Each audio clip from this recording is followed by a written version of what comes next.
Another day, another mukbang balut! Ay, sorry ate, na-share ang kilikili na yan. And sobrang dami sa inyo nagtatanong kung anong kilikili care ko. Na para bang, palaging kilikili ko na lang talaga napupuna ate. And yes, ate, alam natin yan, having discoloration is nakaka-affect talaga siya. Ba't ganyan si Zero? Ate, pero, ayan, nakaka-affect to. Pag ganyan yung kilikili mo, ate.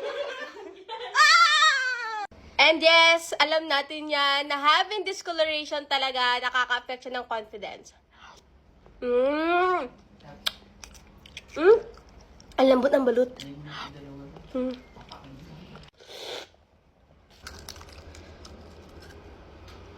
And yes, ate, yes. Itong glow code lang talagang tumulong sa akin. Paano ma-reach itong gantong kaputing kilikili? More than 2 to 3 weeks ko na siyang ginagamit. Nakita ko naman siya ng result, diba? Pati diba siguro kayo, basta consistent lang kayo maglagay. Twice a day, ha? When it comes naman sa scent, guys, not seductive, but it's more on refreshing. Amoy baby ka talaga. Hindi ka mag-aamoy na nakadeo, ate.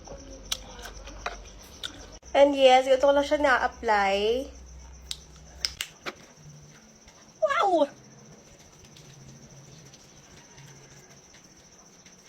Tingnan nyo, ate. Tingnan nyo, ate. Hindi talaga siya nahuhuli sa glow-up season natin ngayon. You know that. Kung meron man talaga akong biggest flex ngayon, ate, ito yung best achievement ko sa buhay. Oo, mahirap man mag-gain ulit yung confidence. At least we try to regain. And I'm so happy na naibalik ko talaga yun, ate.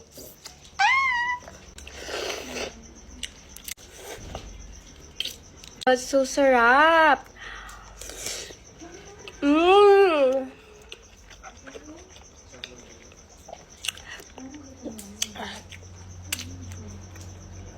So happy.